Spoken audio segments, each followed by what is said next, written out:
Ողջույն հարգարժան հետևորդներ, այս ձևաչափով շարունակում ենք քննարկել Հայաստանի ներքին եւ քաղաքական հիմնարար հարցերին վերաբերող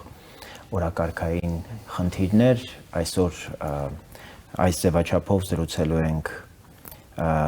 մեր կուսակցության փոխնախագահ Ռուբեն Մերաբյանի հետ։ Բարև ձեզ։ Ռուբեն, մենք աշխարհաքաղաքական լրջագույն փոփոխությունների ականատես ենք եւ զարգացումների ականատես ենք առանց չափազանցության պատմական շրջադարձերի եւ որը դեռ ընթացքի մեջ եւ մենք չգիտենք սա դեռ ինչ զարգացում պիտի ունենա, ինչպիսի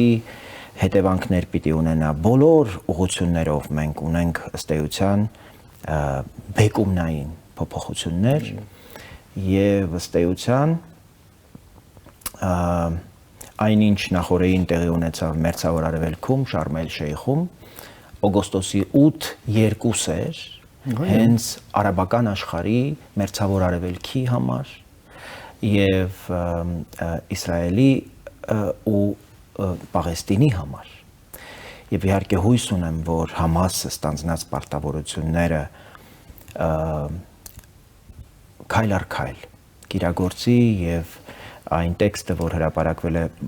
Սպիտակ տան կողմից եւ որը ստորագրվել է ստորագրվել է Քաթարի, Թուրքիայի, Եգիպտոսի եւ Միացյալ Նահանգների առաջնորդների կողմից իրապես կենսագործվելու ուրեմն ներուժ ունի։ Եվ շրջանակ է տալիս, թե ինչպես պետք է ուղղորդվեն հետագա process-ները։ Շատ հետաքրքիր է ընդհանրապես թե ինչպիսի ինտենսիվությամբ եւ արագությամբ են նաեւ զարգանում իրադարձությունները։ Ես ուզում եմ, որ մենք առավել լայն համատեքստից գանք պրոյեկտվենք մեր ռեգիոն, մեր հակամարտությանը անդրադառնանք, որովհետեւ նաեւ կարեւոր նորություններ ունենք մեզ վերաբերող եւ նաեւ զարմացնող այն արագության եւ այն որակի կապակցությամբ, որ ամերիկացիներն են հանդես բերում մեր տարածաշրջանում, մասնավորապես ձեռք բերված համաձայնությունների տեսքով։ Խնդրեմ, կուզեմ, որ զրուցենք ընդհանուր գնահատականներ տանք իրար հետ տեղի ունեցածին, դրա լայն համատեքստին եւ փորձենք դա առավել ուրեմն կոնկրետացնել, ֆոկուսի բերել մեր տարածաշրջան։ Ինչու է կարևոր Մերձավոր Արևելքում այս հակամարտության կարգավորումը գլոբալ իմաստով։ Ըստ էության երկրորդ համաշխարհային պատերազմից հետո մինչ այս օրը դա, այսպես ասենք, կոնֆլիկտների մայր կոնֆլիկտն է։ Միջազգային հարաբերություններում, այո, եւ հենց այս կոնֆլիկտի վրա են շատ նիզակներ կոտրվել, ոչ այնքան երջանկահիշատակ սովետներ այս ամենում շատ մեծ տակացնում եւ ձեռքերը տակացնում, որովհետեւ բավական էր այստեղ մեկ կրակուց եւ նավթային շուկան շուռ էր գալիս, որը նպաստում էր Խորհրդային Միության, այո, այդ արտարժույթի ներհոսքի չափերին, մանավանդ 70-ականներից սկսած, այն Դատաստանի օրվա պատերազմ եւ այլն, այդ ամենը կար Նասերին այսպես սատարելը դա, իսկ հետո արդեն Ղրիմում տերորիստներ, Արաֆաթի տերորիստներին պատրաստելը եւ այլն։ Հիմա Թրամփը այս ամենը կարգավորելով ասում է հետեւյալը, որ 3000 ամյա այս պատերազմների դարաշրջանը այս տարածաշրջանում ես եկել եմ վերջացնելու։ Որովհետև այդտեղ ով ասեք, որ չի եկել, ընդել մոնղոլներ, Բյուզանդիա, Հռոմ, բայց շատ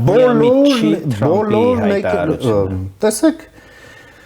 եւ ամբիցիոզ, որտեղ իրականում մտածել, որ Համասի եւ Իսրայելի միջև ստորագրվի մի փաստաթուղթ ու դրանով 3000-ամյա հակամարտություններին վերջ կտրվի, ոչ շահերի մի ամբողջ կծիկ է եւ մի ամբողջ հանգույց, որտեղ ոչ միայն տարածաշրջանի երկրներն են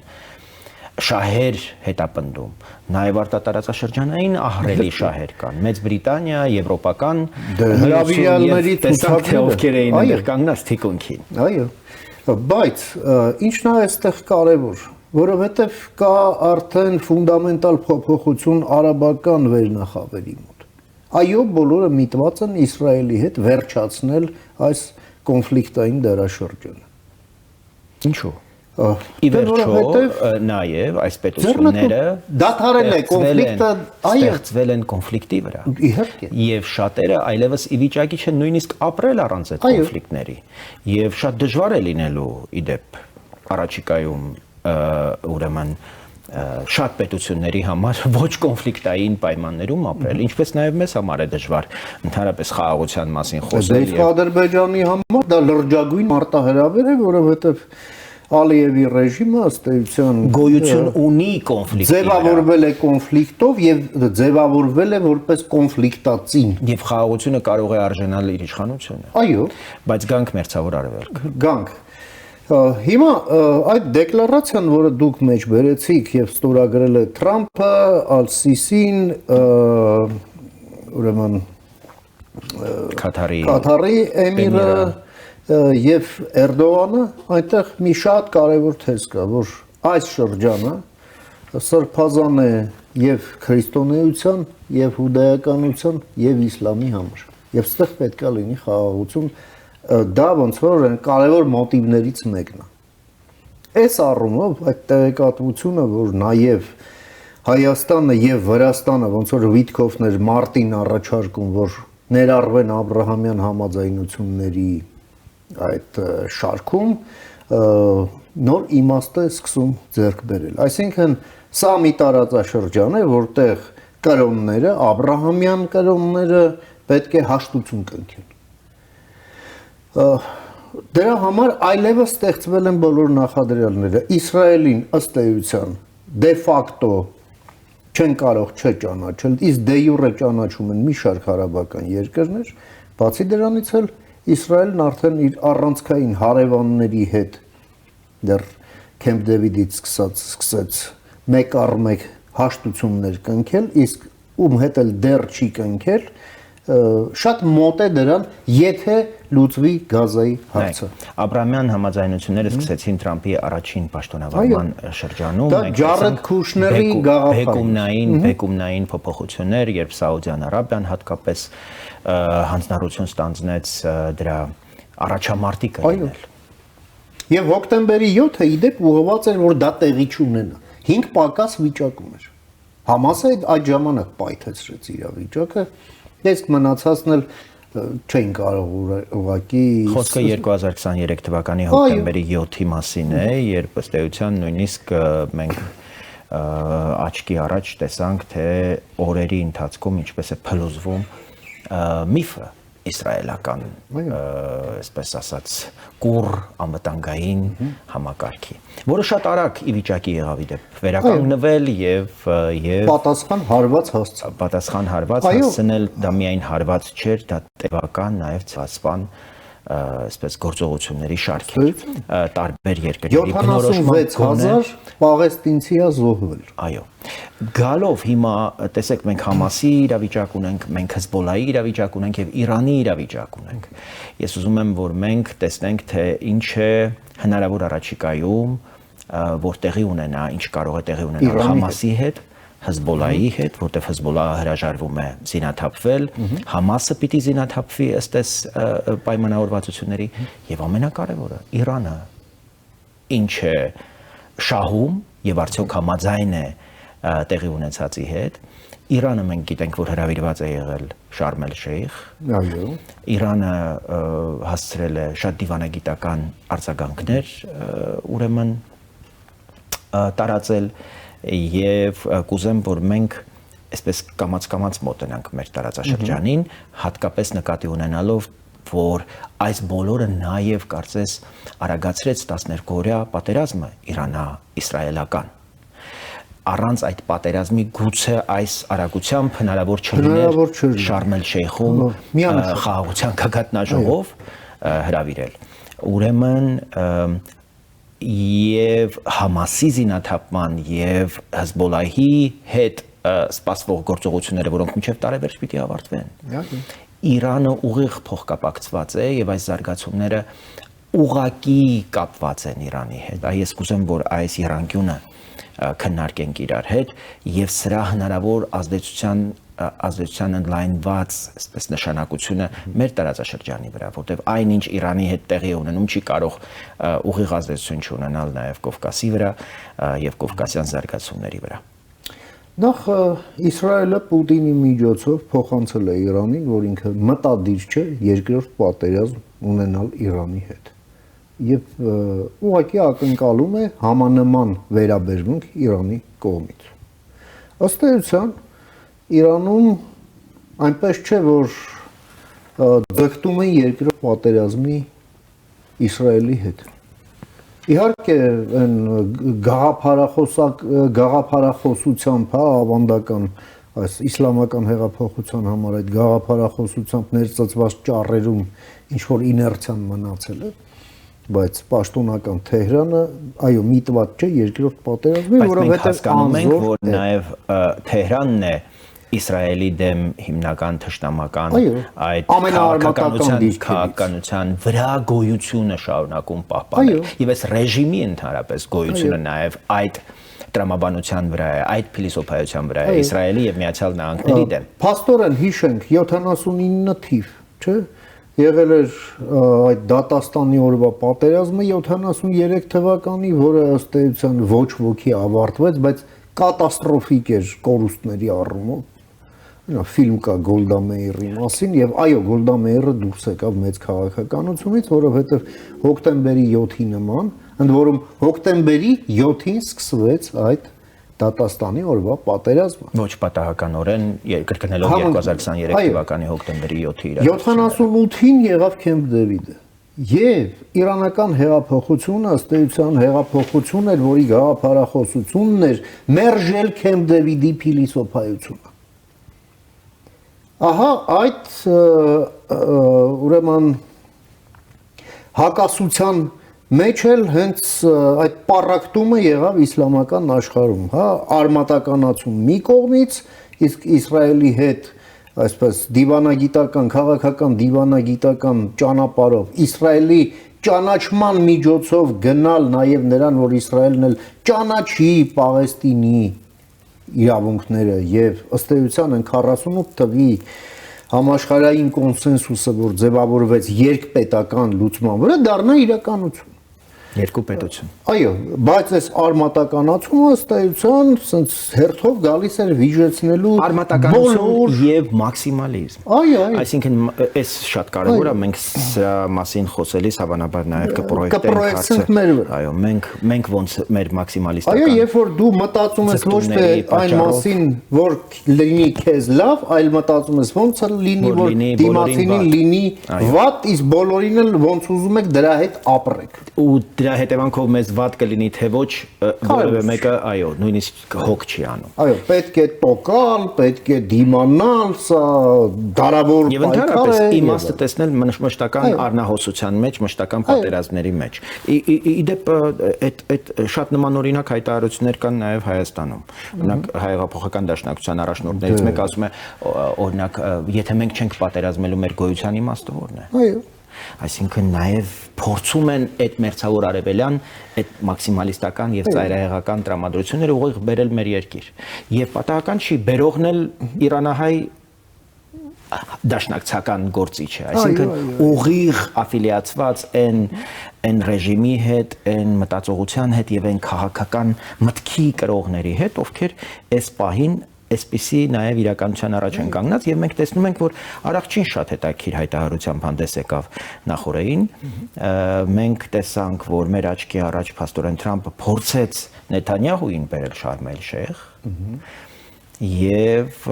նա ընդունեց հրավերը, բայց ասաց կներեք մեզ մոտ տոն է այդ պատճառով չեմ կարող գալ, բայց շատ շնորհակալ եմ։ Միևնույն ժամանակ նա ուղղակի մենք տեսանք նաև Էրդողանը չէր իջնում Շարմ էլ-Շեյխ, մինչև որ չորոշվի Նեթանյահուն մասնակցում է թե ոչ։ Որովհետեւ այսինքն խաղաղության գագաթնաժողովը մազից էր կախված, եթե Նեթանյահուն որոշեր մասնակցել այդ գագաթնաժողովին, հնարավոր է որ նախ ստորագրողների շրջանակը ավելի սահմանափակ լիներ, ավելին կարող է ընդհանրապես տեղի չունենար գագաթնաժողովը։ Եվ շատ առաջնորդների, մուսուլմանական երկրների առաջնորդների նա կդներ բավականին ծանր դիլեմայի առաջ,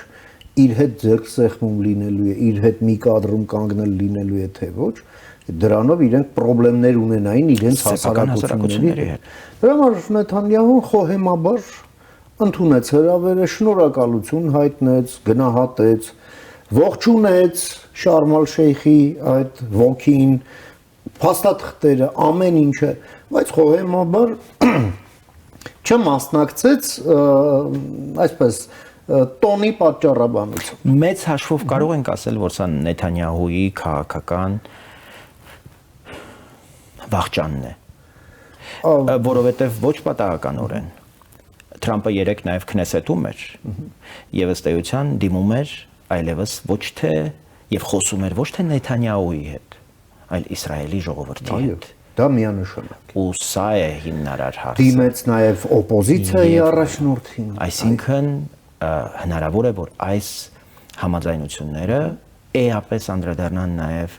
Իսրայելի ապագա քաղաքական կյանքի վրա։ Եվ Միացյալ Նահանգները պատրաստ է նաև զարգացման այդպիսի սցենարների։ Նա նաև ակնարկեց հետևյալին, որ սիգարներ եւ ինչ-որ խմիչքներ, հա, այդ Նեթանյահուի հետ կապված կոռուպցիոն գործեր կան, որ նա պաշտում է չարաշահել, նվերներ, սահմանաչափից բարձր քանակներով բանով եւ ասաց, որ հիմա քանի որ պատերազմն արդեն խաղաղություն է, դուք իրար նկատմամբ ավելի բարի կգտնվեք, դե այդ կոռուպցիոն հարցով էլ նախագահին էլ հերցոգին էլ դիմելով ասաց, դե դուք էլ նախագահ եք, կարող եք ամնիստիա անել։ Այսինքն այո, այստեղ Նեթանյահուն ունի այդ կոռուպցիոն հարցերով դատական խնդիրներ, բայց այդտեղ չեք տեսնում, որ Միացյալ Նահանգները արդեն որորոտ անգամ Նեթանյահուին այդպիսի դատական հարցերից փրկելով, նաև միջազգային քրեական դատարանի հիմնական կոնֆլիկտի մեջ մտան հենց դատավորների նկատմամբ ուղիղ առնչվում էին Նեթանյահուի հետ սկսված վարույթներին, կոմպրոմատներ եղան դատավորներին, այո, եւ սա նշանակում է, որ կարող է ինչ որ կերպ նաև գործարք լինի։ Նեթանյահուն թողնում է, այո, պաշտոնը եւ բոլոր քաղաքական հավակնությունները, դրա դիմաց նրան ուրեմն ինդուլգենցիա է տրվում եւ ուրեմն ներում։ Գալով Իրանին, ինչ է սպասվում Իրանին։ Իրանը թույլ է տալու, որ իր ազդեցությունը Լիբանանում եւ Պաղեստինում զրոյանա։ Ըստ էության Իրանի ազդեցությունը Պաղեստինում այնպես չէ, որ ուղղակի անվերապահ է, որովհետև Համասը դա եղբայր մուսուլմանների գաղափարախոսությամբ առաջնորդվող կազմակերպություն է նաև, հա, իր գաղափարախոսությամբ, Քաթարից եւ Թուրքիայից այդտեղ Քաթարն է, այդտեղ Թուրքիան է, բայց Իրանը հետո նոր գալիս է դրանից հետո։ Այդքանով է ազդեցությունը։ Մանավանդ այնտեղ կա Միացյալ Նահանգների դերը եւ երկրորդն էլ Գազան 80%-ը այլևս ավերակ է, շինարարական աղբ։ Այսինքն նույնիսկ այդ ավերակը, դե ավերակել կա ավերակել, էլի, հա, այդտեղ ուղղակի շինարարական աղբի է վերածված տարածքը։ Համասը հիմա կանգնած է կամ ոչնչանալու, կամ տրանսֆորմացիայի ենթարկվելու, քաղաքական տրանսֆորմացիայի ենթարկվելու դիլեմայի առաջ, ոնց կլուծի այս պահին բարդ է ասել։ Իրանի հետ կապված, Իրանը այո ռեսուրս չունի այլևս։ Իրանը նախ եւ առաջ այդ լոգիստիկան է խզված, այնտեղ չի կարող հասնել։ Հութիները մարգինալիզացված են, որ դեռ պահպանում են իրանական ազդեցությունը, բայց նրանք այլևս դեր չեն կատարում։ Հեզբոլահը Հեզբոլահը նույնը մարգինալ ազդեցություն է այնտեղ, որովհետև ի վերջո արաբները սա շատ կարևոր է։ շիա լինելը կարևոր է, բայց արաբը ոչ պակաս կարևոր է։ Մեկ, Բայց Լիբանանում լրջագույն քաղաքական խմորումներ են եւ նրանք ովքեր ընդհանրապես ջատագովում են Հեզբոլլահի զինաթափումը, քաղաքական ուղղակի մահվան են իրենց դատապարտում։ Բայց մյուս կողմից էլ այդ ժամանակը ուժային ներգործություն կարող է լինել։ Դե հիմա Միացյալ Նահանգները ասում է, որ մենք պատրաստ ենք օրինակ օգնել Լիբանանի բանակին, բայց չենք կարող օգնել Լիբանանի բանակին հարձակվելու Իսրայելի վրա։ Ոչ։ Այսինքն այստեղ նաև լրջագույն խնդիրներ կան։ Սահման է դրվում, Հեզբոլլահը նույնպես ըստ էության տրանսֆորմացիայի առաջ է կանգնած։ Ի վերջո դա նաև քաղաքական կազմակերպություն է։ Եվ ներկայացնում է Լիբանանի շիա համայնքին եւ ըստ Լիբանանի սահմանադրության, եթե չեմ սխալվում, պարլամենտի ղեկավարը պետք է լինի շիա եւ նա Հեզբոլլահի անդամ է։ Բայց այնպես չէ, որ նրանք Իրանին ընդունում են անվերապահորեն։ Նրանք ունեն ներլիբանանյան շահեր եւ ենթադրում եմ, որ դիվանագետները ուղղակի ջանքեր կգործադրեն, որ Լիբանանի ներսում Հեզբոլլահը նախ տրանսֆորմացվի եւ այդ զենքը դառնա անիմաստ։ Եվ բացի դրանից սա կարող է արդյոք նոր քաղաքական ֆիգուրներ, նոր քաղաքական դեմքեր իհարկե սերնդափոխության բեր առաջ բերելու, օրինակ Հարիրիի որդին որոշի վերադառնալ նորից քաղաքականություն կամ կոնկրետ Հարիրիի որդու հետ կապված բարդ է ասել, բայց որ նոր սերնդի քաղաքական գործիչներ, նոր գաղափարներով արդեն ներկայիս ստատուս քվոյից բխող գաղափարներով, հա, ներկայիս իրողություններից, այս տեխնոլոգիական անցման պահանջներից եւ կարող է Սաուդյան Արաբիան մեծ ազդեցություն ունի կարևոր դերակատարություն ծոցի միապետությունները կարևոր հարց ունեմ ուզում եմ այդտեղ խոսենք Շարմ էլ Շեյխում բացակայում էին Չինաստանն ու Ռուսաստանը բնական է այնտեղ չկար նաև Իրանը մենք հասկանում ենք որ ըստ էության գլոբալ այս մասշտաբի խաղաղության գործընթացից ուղղակի դուրս են մնում կարևոր դերակատարներ համաշխարհային։ Հիմա դա չի ստեղծում օրինակ նոր խնդիրներ։ Իրանը չի կարող օրինակ միջնորդավորված դառնալ Չինաստանի եւ Ռուսաստանի համար ուրեմն գործիք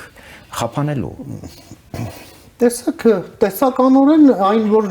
Պեկինում եւ Մոսկվայում կցանկանան նման դասավորության հասնել, ես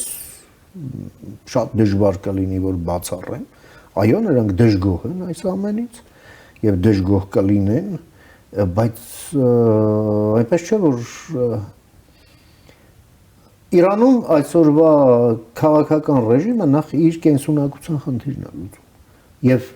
դա իր կենսունակությունը չի ավելացնում։ Բայց իր կենսունակությունը կապված է նաև այն համաձայնությունների հետ, որ կայացվեցին Շարմ էլ Շեյխում առանց Իրան։ Բայց հրավիրել էին իրեն։ Հասկացանք, բայց նույն իրենց հասարակությունները պետք է հասցնեն նաև յուրացնեն այս փոփոխությունները, այնպես ինչպես մենք հիմա խոսում էինք Ադրբեջանի պարագային։ Հիմա ունենք իրավիճակ, երբ եթե այդ կոնֆլիկտը այսպես շրջադարձային համաձայնության արդյունքում լուծում է գտնում աշխարհի ուշադրության կենտրոնը դառնում է ռուս-ուկրաինական հակամարտությունը։ Իդեպ այս հակամարտությունը փրկություն էր Պուտինի համար։ Փրկություն էր Պուտինի համար, որպեսզի Միացյալ Նահանգները իր ուշադրությունը կարողանա եւ ռեսուրսը տրոհել եւ կիսել Իսրայելի հակամարտության վրա։ Նաև քաղաքական օրակարգերում էին առաջի տեղը հատկացնում։ Այո, սա մայր կոնֆլիկտ։ Այո, սա լուծվում է, ամբողջ ուշադրությունը տեղափոխվում է ուկրաինական հակամարտության վրա եւ դա էապես բարդացնում է հօգուտ Ռուսաստանի որևէ լուծում այս պատերազմում։ Այսինքն շահառու լինելու կարևոր պատճառներից մեկը Ռուսաստանի եւ Չինաստանի համար նաեւ կոնֆլիկտի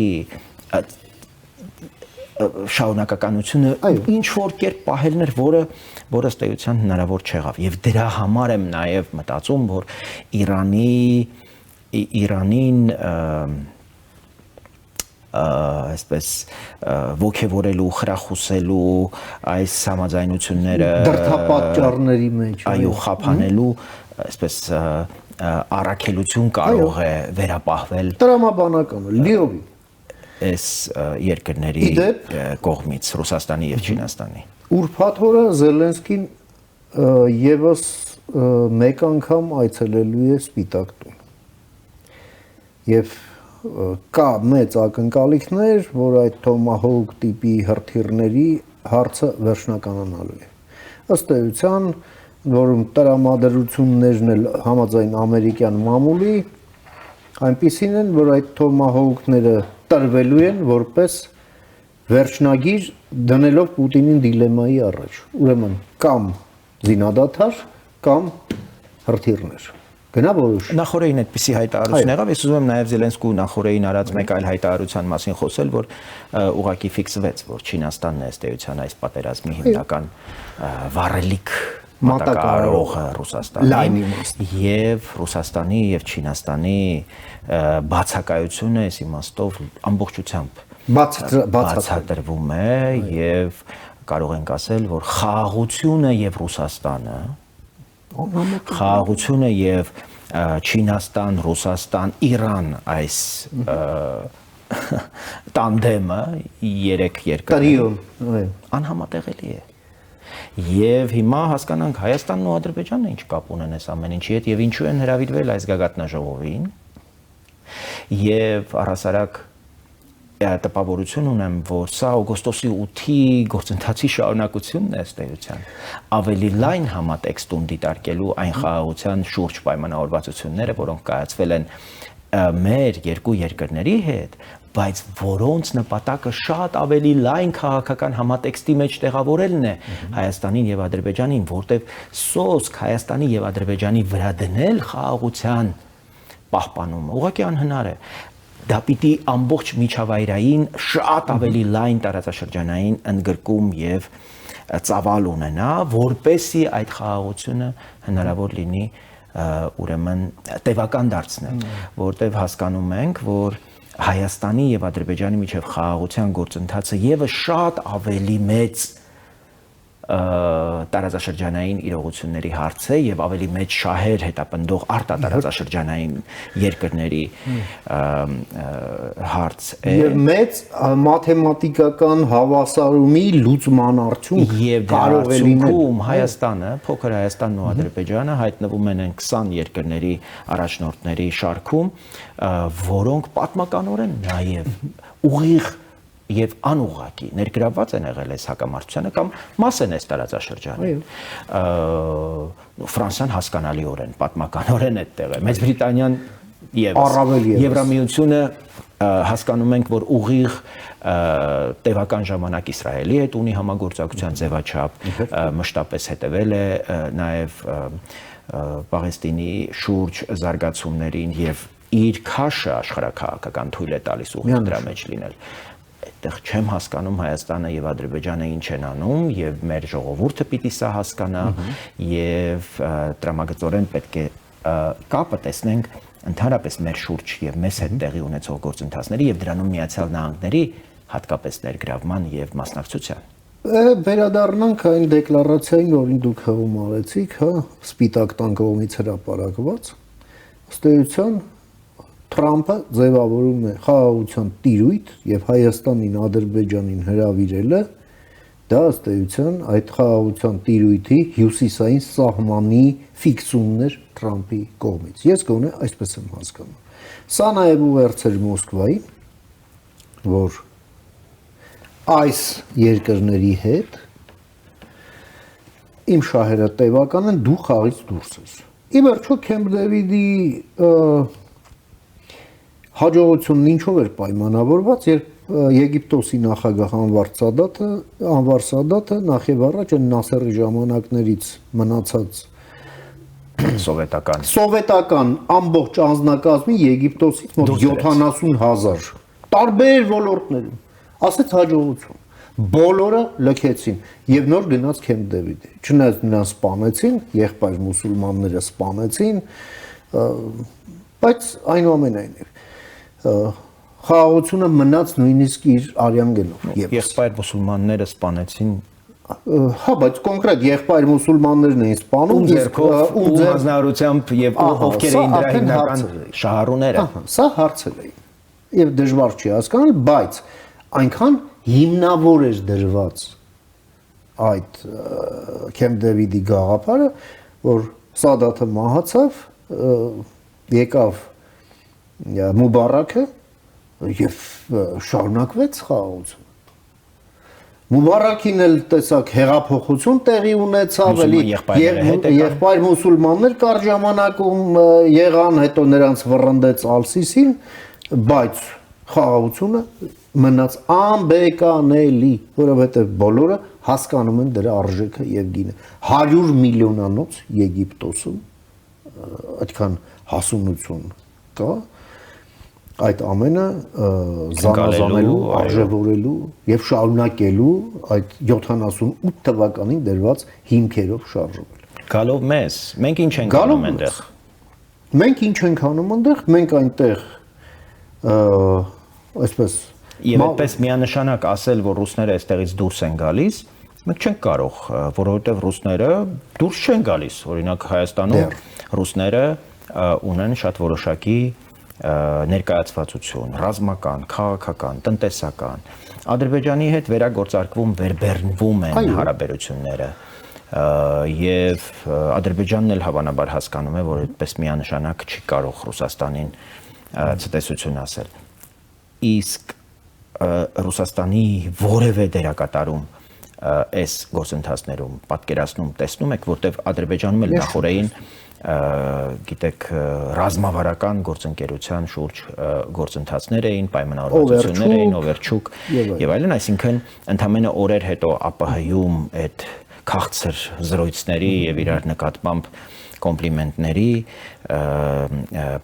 փոխանակումներից հետո միանգամից մենք գործնականացում ենք տեսնում հարաբերությունները։ Ըստ էության Ռուսաստանի կոմերցիոն մասնակցությունը մեր տարածաշրջանում ես միանգամայն բնական եմ համարում, որովհետև Ռուսաստանը տարածաշրջանի հարևանն է, բիզնեսը, բայց քաղաքական, աշխարհաքաղաքական ազդեցության կայսերական հավակնությունները Ռուսաստանին ուղղակի չի թույլատրում։ Հա, բայց այդպես ասում եք, մենք ունենք եվրոպական օրինակը։ Եվրոպան ուղղակի բիզնեսը դուրս դրեց ռուսական ամբողջությամբ, հասկանալով, որ այդ բիզնեսով ինքը ըստ էության սնում է Ռուսաստանի, որովհետև Ռուսաստանի արտաքին ագրեսիվ քաղաքականություն։ Բիզնեսը չի տարանջատվում կայսերական։ Մեր օրինակով ինչպես ենք մենք ինձ թույլ տալիս, որ իրենք փաստորեն այստեղ բիզնես անեն առանց քաղաքական հավակնությունների։ Ի վերջո, եթե փող են դնում այստեղ, եթե ենթակառուցվածք են ստեղծում, նաև քաղաքական շահերով են, չէ՞։ Անվար Սադաթը ճիշտ էր։ Ռուսների ոտը պետք է կտրել այստեղից, որպեսզի խաղաղությունը լինի տևական։ Այստեղ գոնե ինձ համար աքսիոմա է։ Եվ քանի ռուսները կան, խաղաղությունը վտանգված։ Այսինքն մենք տնային աշխատանք ունենք անելու։ Իհարկե։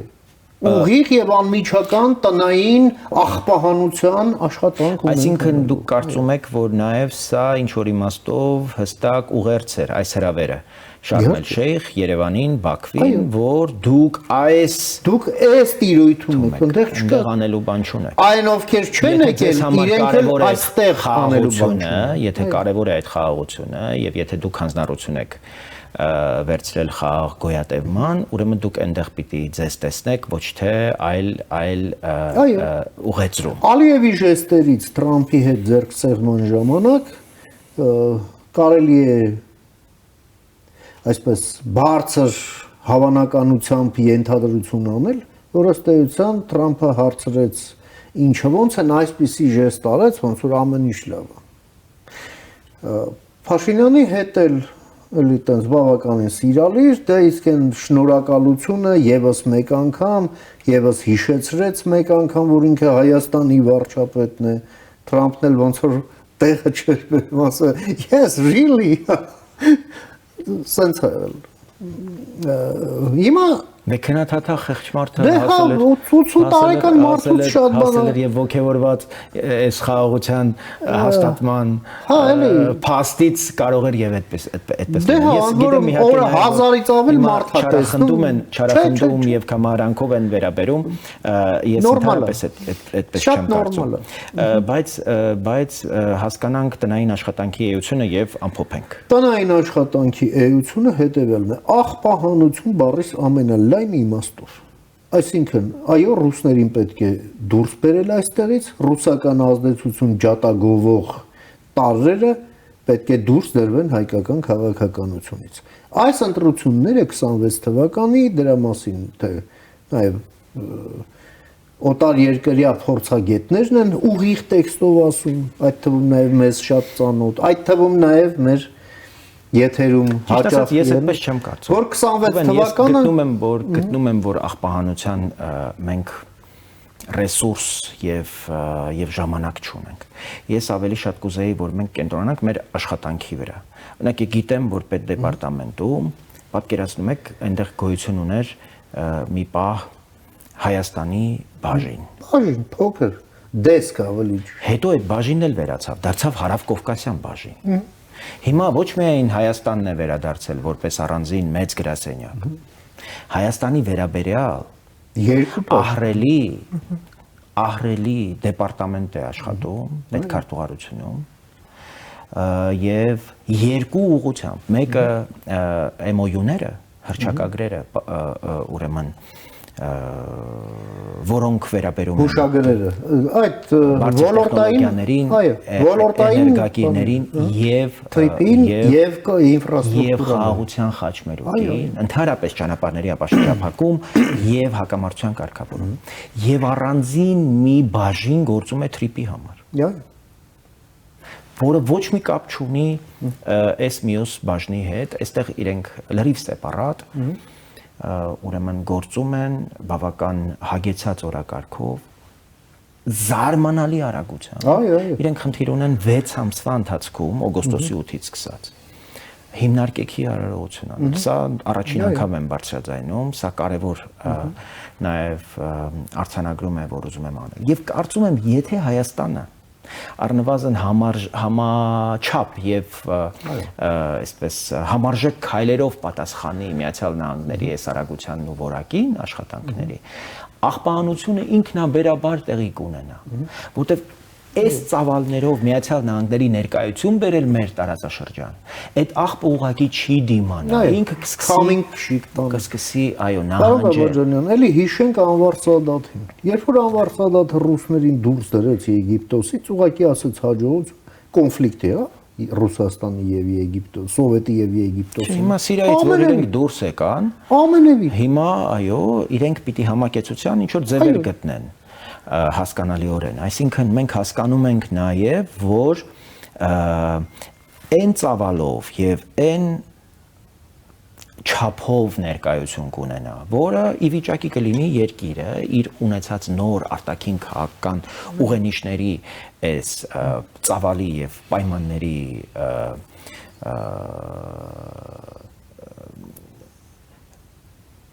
կոնկրետ ամբողջական այս պատկերի մեջ, նկարի մեջ տեղավորել օրինակ ռուսական ներկայություն, որը կարող է ունենալ օրինակ ինչ որ սահմանափակ տնտեսական տեսք կարող է ունենալ, չգիտեմ, որտեղ ի վերջո մենք հասկանում ենք, որ մեր ամբողջ շուկան տնտեսական կապված է Ռուսաստանի հետ եւ ժամանակ կուզի, որպեսզի Հայաստանը այո, իր ստանդարտները համապատասխանեցնի առնվազն մերձավոր արևելքի շուկային, իսկ ավելի միջնաժամկետ հեռանկարում նաև եվրոպական իհարկե մեր հիմնական նպատակն է։ Եվ այստեղ այո, ես շատ պիտի ուզեի, որպես տնային աշխատանք մենք կարողանանք ամերիկացիների արագությանը հասնել եւ ամերիկացիների հետ խոսակցության համար համարժեք կոմպետենցիա կարողանայինք ձեռք բերել։ Ես տեսնում եմ, որ զարգացումները շատ արագ կարող են տեղի ունենալ եւ մենք ուղղակի արագության պատճառով չհասցնենք նյութը ամբողջությամբ մարսել եւ որոշումներ կայացնել ոտքի վրա, որոնք կարող է ուրեմն նաև ապագայում մեծ համար խնդիրներ ստեղծել։ Ես շատ պիտի ուզեի, որ կոնսորցիումը շատ առաջիկա իրավաբանությունը վերջացնի։ Առաջիկա շաբաթներին կհայտարարվի դրա մասին, իդեպ ասեմ, որ պետքարտուղարությունը մեծ պահին արդեն աշխատում են, Երևանը ինտենսիվ դրա հետ նաև կարծես համաձայնությունները կարողանում է կայացնել եւ դա շատ լավ է, այսինքն մենք կունենանք իրավական շրջանակը հարաբերությունների, որը ամբողջությամբ կնկարագրի թե ամերիկացիները ինչ ներգրավվածություն ունենալու TRIP-ի մեջ անվտանգության ապահովման, սահմանների անցանելիության եւ ամբողջ գործընթացների հետ կապված, բայց այստեղ շատ կարեւոր է հասկանալ մենք արդեն որերորդ ամերիկյան պատվիրակությունն է գալիս կոնկրետ մասնագիտական մերոնց տրեյնինգներ անելու եւ ամենակարևորը մեր կարիքները գնահատելու։ Ըստ էության մենք ունենք զրոյական մակարդակ եւ ամերիկացիները զրոյից պիտի այստեղ ներդրեն տեխնոլոգիական կահավորանք եւ լուծումներ գույքագրում են դեռ անցկացնում, որ հետո դրանց լուծման ժամանակացույց, իսկ հետո արդեն գործնական քայլեր ըստ այդմ։ Դե իգործ։ Այստեղ ուղղակի մարտավարական հարցեր կան, զուգահեռ օրինակ զբաղվել ռուսներին քշելով, ռուսների այդ թողած հետքը աղբը վերացնել, թե օրինակ ամերիկացիների հետ ինտենսիվացնել եւ խորացնել շփումները ու գործնականացնել ձեռք բերված պայմանավորվածությունները։ Արդարադատության նախարարությունը առանձնապես մեծ ծանրաբեռնվածություն չունի ամերիկացիների հետ այդ գործերի, կարող է զբաղվել օրենսդրության կատարելագործմամբ։ Ներքին գործերի նախարարությունը կարող է զբաղվել քրեազերծման իրենց սուրբ պարտականությամբ։ Քաղաքական մեծամասնությունը ազգային ժողովի, այո, պետք է առանձնապես ծանրաբեռնված չի եւ կարող է Մոլդովայի փորձը ադապտացնելով Հայաստանի վրա աշխատել ընտրական process-ի զերծման, քրեազերծման վրա եւ այլն, եւ այդպես չի ամբողջ երկիրը զբաղված է եւ որտեվ հասկանում եք, չէ, եթե մենք ներսում քաղաքական համախոհություն չունենք, այս ահռելի, ծավալի քաղաքական եւ աշխարհաքաղաքական փոփոխությունների չենք կարող ուղղակի հաջողության հասնել, որտեվ նույնիսկ եթե հասարակական աջակցություն կա այս գործընթացների նկատմամբ, իսկ ես հույս ունեմ, որ խաղաղության եւ մեր երկրի բարեկեցության բարգավաճման համար մենք ունենք այդ ձգտումներն ու այդ քաղաքական պատվեր կա հասարակությունից, դա գոնե ինձ մեծ համար մարզերում տեսնում ենք, որ քաղաքական միջավայրը ամբողջությամբ ապականելու այս տրամադրությունները ապաթիայի եւ հիասթափության ու զատության վերածելու շատ կոնկրետ ռազմավարություն եւ քաղաքականություն է գնում։ Հայ հեղափոխական դաշնակցությունը Հայաստանի ներսում եւ Հայաստանից դուրս վարում է ընդդեմ Հայաստանի Հանրապետության ուղղակի թշնամական գործունեություն։ Դե գիտեք, ես կարծում եմ, որ դաշնակցությունը ինքը վարում է շատ կոնկրետ ընդհանուր մեծ քաղաքական ուրեմն նպատակի ինչ որ մի հատված է իրականացնում, իրենք ունեն առավելություն, Միացյալ Նահանգներում ունեն հայդատի գրասենյակ, դրանով կարողանում են նաև ուրեմն ընդհանուր նպատակի իրենց բաժինը իրականացնել։ Այստեղ շատ կարևոր է, որ մենք որպես հասարակություն եւ որպես պետություն եւ քաղաքական մեծամասնությունն էլ որպես պատասխանատու քաղաքական հույժ այս իրավիճակին կարողանա համարժեք ուրեմն գնահատել իրավիճակը եւ գործողությունների պլան մշակել, ինչպես թույլ չտալ, որպեսի սաբոտաժի ենթարկվի օրինակ ձեռք բերված պայմանավորվածությունները։ Հայաստանին տրված այս կրեդիտը, այս մեծ հնարավորությունների պատուհանը մենք չմսխենք եւ այդ պատուհանի դուռը չփակենք, որտեվ հասկանում ենք, որ մեծ հաշվով մի ամբողջ պալիտրա քաղաքական ուժերի թիրախավորել է հենց այն, ինչի մասին մենք խոսում ենք, այն հնարավորության պատուհանը, իրենք ջարդ ու փշուր են ուզում անել այդ պատուհանը, որ Հայաստանը այդ հնարավորությունից չօգտվի։ Դուք պատկերացնում եք Թրամփի նույնիսկ արձագանքը Հայաստանի եւ Ադրբեջանի առաջնորդներին մի այնպիսի քննադատության առարկա է դարձել, որ ուրեմն սա փոքր պատերազմ էր, հա, ուրեմն սա մեր բանը պատերազմի, մեր զոհերի այս աստիճան փաստորեն նաև զոհերին շահարկելով այդ արհավիրքը ուրեմն եւ արհավիրքի ստեղծած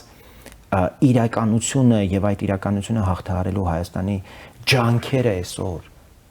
նսեմացնել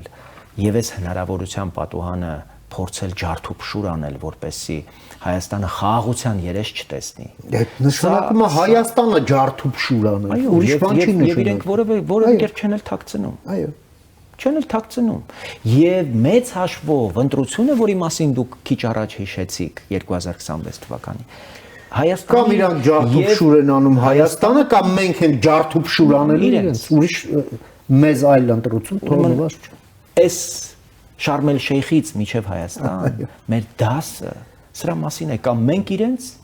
կամ իրենք ջարդուփշուր են անելու այն բոլոր ձեռքբերումները, որ Հայաստանը այս պահին ունի, եւ այն հորիզոնները, որ Հայաստանի համար ստեղծվել են,